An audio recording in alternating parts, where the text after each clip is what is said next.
Hey everyone, in Ability Arena, some gods feel like free wins, and others feel like you're playing with one hand tied behind your back. Today we're breaking down the 5 worst performing gods in the game based on average placement, and trust me, there's a clear loser here. Let's get into it. Fresh meat!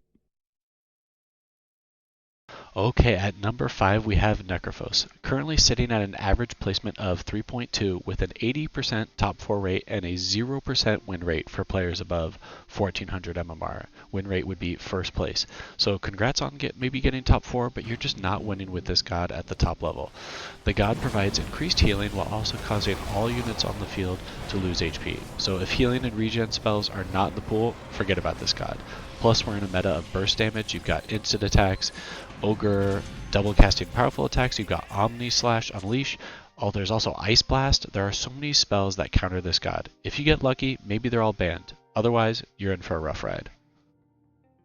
Next is Keeper of the Light, whose whole gimmick is cooldown reduction. Problem? Cooldowns only matter when your abilities are already strong, and that's a big if. And if rounds last 10 seconds, will the cooldown reduction matter?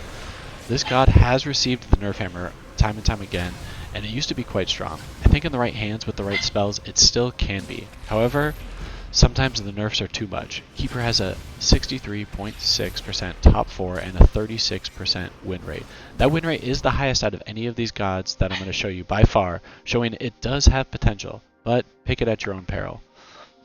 Coming in at number 3 is Rubick. I think this is honestly one of the most fun gods in the game right now, especially that Spirit Breaker was taken out of the game. Luckily, that spell stayed in the game, just not the god. Rubick does not have a high pick rate and is the lowest of the 5 listed.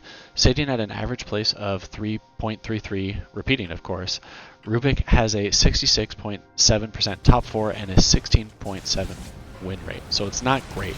The downside of this god is obviously the randomness of the spell stole. You could get Ravage or you could get Freezing Field, leaving your hero just a sitting duck. So I found that when there are a lot of channeling spells, it leaves your hero too vulnerable. This is a god I believe in though. Casting all the spells means you need mana, so you need to either have some mana regen on the team, give the unit Reaper Psi, or you're going to waste the potential. I think going Fiery Souls and Warpath is the best option, and I've done this on a few of my videos. But you could also build a tanky frontliner and then just throw the spell steal on them. I've seen both work. Okay, the second worst god in the game is Medic, landing at the number 2 spot. And it's a tough one, an average placement of 4.00. So it's 69.2% top 4 and a 15% win rate. Also the most picked god on this list. In theory, it does seem like a strong god, so I get picking it, and I like picking it too. One of your units is providing heals that grant spell immunity after a certain threshold. In addition, the healing gives damage amp to the unit. The problem is the early game.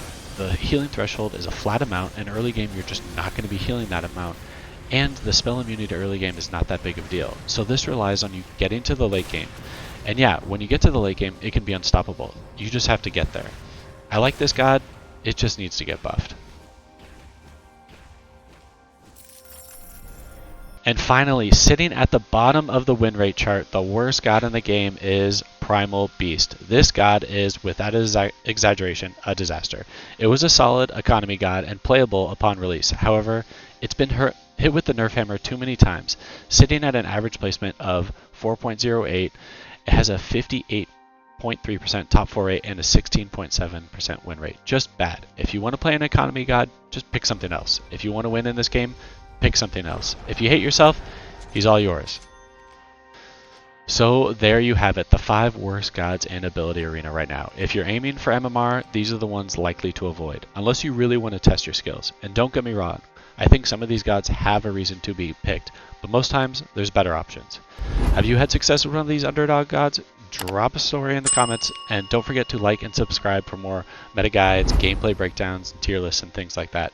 Thanks for watching. Have a good one, guys.